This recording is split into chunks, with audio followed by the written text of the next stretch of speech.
उस तिलक के दौरान साहेब जी भावुक हो गए थे, क्यों हुए थे साहब? ऐसा होता है जिससे, जैसे आप हैं घर में या कोई भी मुखिया है, गृंद मुनि नाम साहेब ही है एक तरीके से, और बड़े रेखांकित कहा हूँ बाहू जी। पहले आप लोगों ने अनुभव करा कि वो वही है कि कहने की बात पता? मैंने अनुभव किया है, मैंने हजूर मैंने हजूर गृंद नाम साहब के चरण मिशन क्या है सर? मूल उद्देश्य पे बात करिए, समाज को डायरेक्ट पता चले भाई ये केडीओ मिशन है। केडी मिशन का मूल उद्देश्य है साहब जी आपसे लेकर के जी सर, अनुभवी है वाफ। अभी जो उदित मुनि नाम साहेब बना है, ये बनने से पहले कोई अलौकिक शक्ति, कोई दिव्य, कोई करिश्मा ऐसा आपने महसूस देखा करा? बिल्कुल। और वो क्या है बताइए? बिल्कुल जो है उनका, देखिए जो ये पुरुष होते हैं हमारे, मैं भी कहता था उनको शुरू से ही कि हजूर गृंद नाम साहब। तिलक क्या सामान्य तिलक मार्केट में मिलते वही है?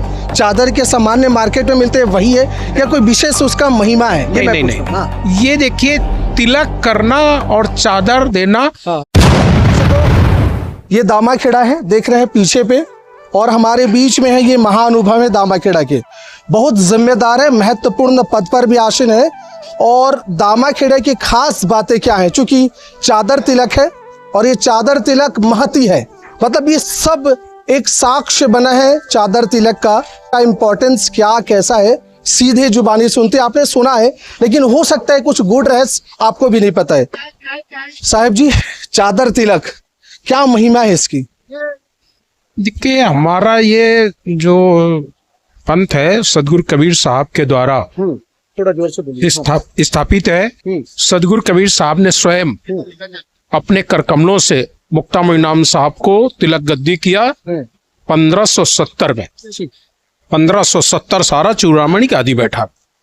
प्रथम वंश गुरु हमारे मुक्तामणि नाम साहब हुए। वो वंश परंपरा चली आ रही है, तो उस वंश परंपरा में अब तलक हमारे 15वें वंश गुरु परम पूज्य पंच हजूर प्रकाशमी नाम साहब हैं। अब उन्होंने अपना उत्तराधिकारी के रूप में इस गद्दी का अधिकारी के रूप में हमारे परम पूज्य पंछी उदित मुनि नाम साहब को स्थापित किया है, उन्हें गद्दी दी है। उसी को चादर तिलक कह देते हैं, जबकि वो स्वयं वंश गुरु हैं। साहब ने इस बात को कहा भी है कि वंश गुरु बनाए नहीं जाते, किसी के बनाने से वो स्वयं होते हैं। अच्छा, मैं ये पूछना चाहता हूँ, तिलक क्या सामान्य तिलक मार्केट में मिलते वही है? चादर के सामान्य मार्केट में मिलते वही है, या कोई विशेष उसका महिमा है? नहीं। ये देखिए, तिलक करना और चादर देना, ये केवल ये एक परंपरा है। बात बाकी तिलक तो तिलकधारी स्वयं से। मैं ये कहने से चाह रहा हूँ आपसे, तिलक का क्या महत्व है? वो क्या संकेत कर रहा है? चादर जो है वो क्या संकेत कर रहा है पर्टिकुलर दामाखेड़ा इस संस्था से? जी, ये इसका मतलब ये हुआ है कि आज से हम इन्हें अपना जो कार्यभार है इनको सौंप रहा हूं, इसका मूल उद्देश्य। साहब जी, आप बताइए, चादर और तिलक केवल हम माला भी पहना देते तभी तो मान लेते, मुकुट पहना के कार्यभार। मैं ये जानना चाहता हूँ कि वो तिलक लगाने का पीछे कोई महत्व है क्या? कोई रहस्य है क्या? क्या वो चादर शॉल ओढ़ाने का कोई महत्व है क्या? कोई संकेत है क्या? किसी श्लोक, किसी संदर्भित है क्या? नहीं, हमारी जो संस्था है, संत महापुरुषों का विधान है चादर तिलक का कि उसको कार्यभार सौंपना होता है। वशिष्ठ जन जैसे तिलक लगा देते हैं, चादर दे देते हैं। संत परंपरा में भी होता है, जो मठाधीश बनाए जाते हैं ना, है ना, तो वो एक प्रतीक चिन्ह है, एक आशीर्वाद के रूप में। जैसे हमारे पंथ में आप देखे हैं, पहले तिलक लगाया गया, उसके बाद अल्फी डाला गया, उसके बाद सेली पहनाया गया, उसके बाद फिर चादर दिया गया, ताज दिया गया, उसके बाद चादर हुआ। वही कह रहा हूँ, ताज का कोई संकेत, कोई मतलब, तिलक का कोई मतलब ऐसा होता है? नहीं, उसका मतलब यही है कि आज से वो हमारा शिरोमणि बन गए, शिरोमणि गए, पंथ के राजा बन गए, है ना। मैं ये जानना चाह रहा हूँ कि बहुत लोगों का ये प्रश्न है, आप भी आइए, बहुत लोगों का ये है, साहब आप मुकुट पहना देंगे तब भी तो हम मान लेंगे कि आप नया हमारा आचार्य बन गया, लेकिन तिलक लगाए आपने, तो तिलक क्या कहना चाह रहा है? क्या संदेश है दामाखेड़ा में? और आप चादर उड़ा रहे हैं, वो क्या कहना चाह रहे हैं? माने कोई पीछे रहस्य है, कोई संदर्भित है?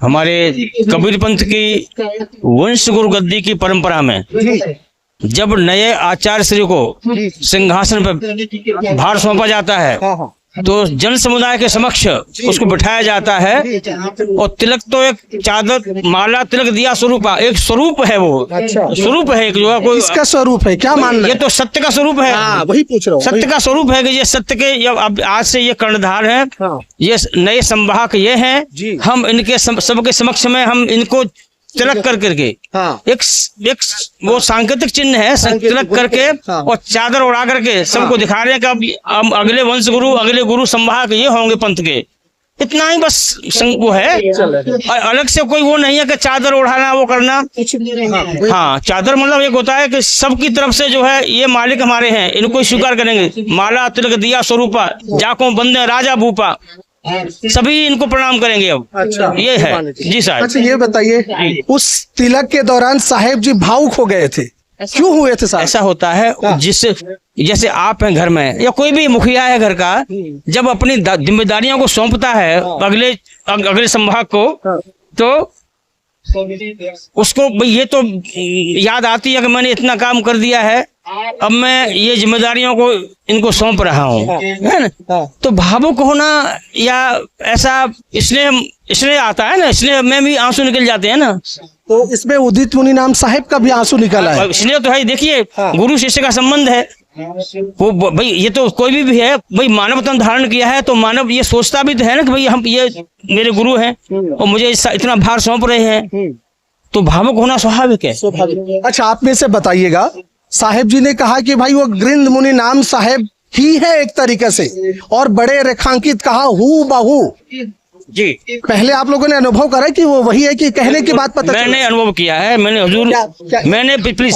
हजूर गंदमुन नाम साहब पे चरण रहा हूँ मैं बहुत पहले से करीब 77 से और हजूर गंदमुन नाम साहब के नजदीक भी गया मैं काफी क्योंकि ग्रंथों का लेखन मैंने किया है बिल्कुल सही तो उनको मैंने जो देखा स्वभाव में ये तो मैंने ही शुरू में कहा था हजूर गंदमुन नाम साहब आ गए है क्योंकि मैं जब ये उदित मुन नाम साहब का आविर्भाव हुआ है तब भी मैं वहीं रहता था अच्छा जी हाँ तो मैंने बिल्कुल अनुभव किया था मैंने भी कहा था कि बिल्कुल इनका स्वभाव इनका बाबा जी का एक जिक्र कर रहे तो आप है कि कोई दूसरा है अब मुझे बाबा जी का जिक्र तो कोई दूसरा रहा होगा लेकिन वो कोठारी बाबा थे जी उनका जिक्र कर रहे थे लेकिन मैं अपना अनुभव बता रहा हूँ कि मैंने जो देखा है उनका आसन बैठने का तरीका बात करने का तरीका अपने मतलब बहुत ही गहर चिंतन करना अपने नजदीकियों को पहचान लेना ये उनको स्वभाव में तो मैं भी कहता था उनको शुरू से ही कि हजूर गंदमुन नाम साहब आ गए कम उम्र में वो एकदम गहरा बिल्कुल बहुत ही मतलब कोई कह नहीं सकता है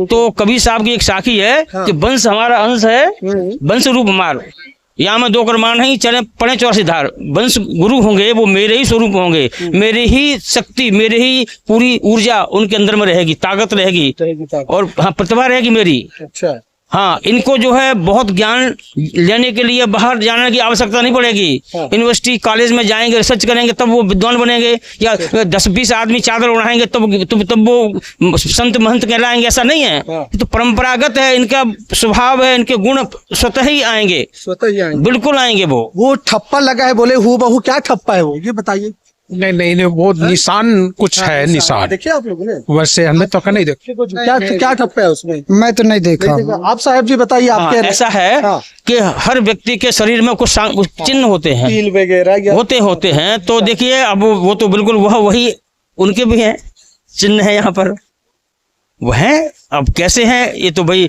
जो आप अगर साइंटिफिक तरीके से देखें आप तो वैज्ञानिक तरीके से देखें आप तो चिन्ह तो आते हैं हर एक के वंशाणु को चिन्ह आते हैं चेहरा वैसा आता है नहीं आता है बाप का चेहरा बेटा का होता है ना तिल होते कि नहीं होते हैं तो ऐसे यहाँ पर भी हैं बाबा के दादाजी के हैं वो इनके पास है वो विदेश से भी लोग आए थे बोल रहे थे कितने देश से आए होंगे देखिए 4-5 देश के लोगों के तो यहाँ हमारे पास में सूचना है वहाँ के जो है वहाँ के प्रतिनिधि पधारे हैं अब आप सब साक्षी बन गए चादर तिलक इस बार कितना भव्यता है और कैसा महसूस हो रहा है आप बताइए आपने कम बात कर इसलिए पूछ रहा हूँ बोलिए सर नहीं देखिए हमको तो बड़ी प्रसन्नता इसलिए क्योंकि हमें नए वंश गुरु का दर्शन हो रहा है। वैसे भी हम पंछी गंद मीनाम साहब के दर्शन किए, हुजूर प्रकाश मीनाम साहब के दर्शन किए, और ये तो बड़े ही हर्ष की बात हो गई कि हमारे सामने 16वें वंश गुरु जी का चादर तिलक हुआ। तो हमारे लिए तो बहुत ही प्रसन्नता की बात है और हम अति प्रसन्न हैं।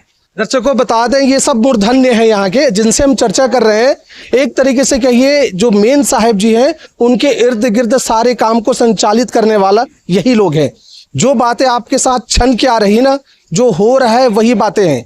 हमारे पंथ में तो कबीर साहब ने एकता के सूत्र में बांधा। कबीर खड़ा बाजार में सबसे मांगे खर, ना कहों से दोस्ती ना कहीं से बैर। हमारे कबीर साहब ने तो ना हिंदू का ना मुसलमान का ना किसी का पक्ष नहीं है। कबीर साहब निरपक्षवादी हैं।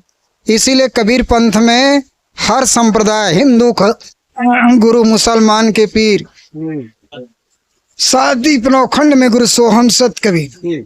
आज भी समय कबीर जैसे महापुरुष नहीं हुआ है। महापुरुष तो बहुत हैं, लेकिन कबीर जैसे महापुरुष आपको नहीं मिलेगा। थोड़ा कैमरे तरफ है ना। कबीर जैसे महापुरुष नहीं मिला जो सबका गुरु बना। जितना हिंदू कबीर साहब को मानते हैं उतना मुसलमान कबीर साहब को मानते हैं। बात सत्य है। हमारे पंथ में कोई जाति भेद ऊंच नीच की भावना नहीं होता है। इसलिए कबीर पंथ में ब्राह्मण भी है तो क्षत्रिय है, शूद्र है तो वैश्य है, क्या बात। हिंदू है तो मुसलमान है, सिख है तो जैन, सभी हमारे कबीर पंथ में सब जुड़े हैं। और हमारे इस धर्म स्थान में कोई भेद नहीं है। एक बड़ा आदमी एक गरीब के साथ बैठ के भोजन कर रहा है, एक पंगत एक रंगत। बहुत सुंदर है ना। आप यहाँ कोई छोटा बड़ा ऊंच नीच की भावना है ही नहीं है। जैसे अन्य संप्रदायों में आपको मिलेगा, अन्य मजहबों में मिलेगा, लेकिन हमारे कबीर पंथ में ऐसा नहीं मिलेगा। केडीए मिशन के हमारे साथ में डोमन जी है। सर केडीए मिशन का इस चादर तिलक में क्या योगदान रहा? हमारे केडी मिशन के प्रवर्तक तो हमारे पंचश्री हुजूर उदित मीनाम साहब हैं, जो 16वें वंश प्रतापाचार्य हैं, हमारे केडी मिशन के प्रवर्तक हैं। और वही हमारे पंचश्री हुजूर उदित मीनाम साहब केडी मिशन का पूरा विश्व में प्रचार प्रसार कर रहे हैं केडी मिशन के माध्यम से। केडीवी मिशन क्या है सर? मूल उद्देश्य पे बात करिए, समाज को डायरेक्ट पता चले भाई ये केडीवी मिशन है। केडी मिशन का मूल उद्देश्य है जीव दया और आत्म पूजा, सदगुरु भक्ति और नहीं दूजा। जीव दया और आत्म पूजा मेन उद्देश्य है कि हमारे सदगुरु संदेश देते हैं सभी जीवों पर दया करना है, असहायों की सेवा करना है, जरूरतमंदों की सेवा करना है। और हमारा परम धर्म सेवा ही है। हमारा साहब भी कहते हैं सेवा हमारा धर्म है, सेवा ही उपकार। और सदगुरु का उपदेश यह कर लो बेड़ा पार, शाही बंदगी शाही तक। तो दर्शकों आपने देखा है तमाम लोग हैं हमारे इसी कैमरे के सामने एक फ्रेम में। ये ग्राउंड रिपोर्ट है चादर तिलक का। और एक प्रश्न मेरे मन में आ रही है साहब जी आपसे लेकर के। जी सर। अनुभवी है वाफ। अभी जो उदित मुनि नाम साहेब बना है, ये बनने से पहले कोई अलौकिक शक्ति, कोई दिव्य, कोई करिश्मा ऐसा आपने महसूस देखा करा? बिल्कुल। और वो क्या है बताइए। बिल्कुल जो है उनका देखिए, जो ये पुरुष होते हैं हमारे यहाँ, जो गुरुओं की स्थापना है सदगुरु कबीर साहब का आशीर्वाद से हुआ है 42 गुरुओं की स्थापना। तो 42 गुरु कबीर साहब के आशीर्वाद से वही स्वरूप हैं। मैं सही बता रहा हूँ कि इनके लिए शिक्षा जगत है वो एक ऐसे ही है, भौतिक है वो भौतिक है इनके लिए। पढ़ना लिखा है कि बहुत मतलब एक आपने कहा साक्षर हो गए चले गए, लेकिन इनके लिए बहुत छोटी सी बात है। इनकी कोई आवश्यकता इनको नहीं है। उदाहरण तो बता। इनको जो है देखिए, इनके पास में जो अद्भुत ज्ञान है, साधना से, उनकी रहनी गहनी से, उनके दर्शन से, उनके व्यवहार से मालूम पड़ जाता है। भाई फूल महकता है तो खुशबू आती है उसके ना, अपने से खुशबू आती है। खुशबू की दिखती नहीं है कि खुशबू दिख रही है, लेकिन आती है तो स्मेल करते हैं हम, महसूस करते हैं हम, तो महसूस करते हैं। और मैं ही क्यों करता हूँ, सारा जगत करता है। जब आप देखेंगे, आपने देखा भी होगा चादर तिलक में, जब सब लोग पूरा जगत यहाँ इकट्ठा था, उन्होंने महसूस किया होगा कि उनकी अनुभूति क्या रही होगी। अभी भी, कल भी या परसों भी आए थे साहब, तो आप देखिए उनके नजदीक आना पड़ेगा। देखिए परम जो पुरुष हैं, परमात्मा है या जो भी गुरु हैं, उनके नजदीक आकर ही उनको समझा जा सकता है। कि बालकाल से ही उनकी अद्भुत लीला रही। जब वो बहुत छोटे थे उस समय अगर कोई भी संत महान जाते थे तो उनसे वो अक्सर ये कहते थे कोई साखी सुनाओ। अच्छा। हम स्वयं एक बार रायपुर गए और उस समय वो गोद में थे, तो मेरे से बोले मान साहब मुझे साखी सुनाओ। मतलब एक बचपन से ही उनको भक्ति जो हमारे कबीर पंथ का सिद्धांत है या उनकी रहनी गहनी है वो बचपन से ही झलकती है। कोई बच्चा खिलौने से खेलता है, लेकिन हमारे साहब खिलौने से नहीं खेलते थे, वो तो अपने जो मूल उनका धरोहर है नारियल पान परवाना से खेलते हैं, वो शब्दों से खेलते हैं। उन्होंने मेरे से कई साखियां पूछी अलग तरीके से, तो उनकी रहनी गहनी एक विचित्र रहनी गहनी है। हाँ, पहले से संकेत है। तो ये हुई चादर तिलक से संबंधित बातें, उनका महत्व, केडीवे मिशन और तमाम महंत प्रशिक्षण परंपरा के कह रहे हैं मेन संभालने वाले और ये लोग ही हैं, सब सामने है। दर्शकों, सच में दामाखेड़ा एक धर्म नगरी है और ये दामाखेड़ा सिर्फ यहाँ कबीर के वजह से दामाखेड़ा इतना फेमस प्रसिद्ध है और उसमें और 4 चांद लगा दिया 23 तारीख ये चादर तिलक, ये माघ का मेला। तो आज हम रायपुर से चल के यहीं आए हैं ताकि एक बार देखें, समझे और ग्राउंड में आकर देखें। आप इस विषय में क्या सोचते हैं, अपना विचार जरूर रखिएगा। मेरा सादर प्रणाम स्वीकार करें। राम राम, जय जोहार।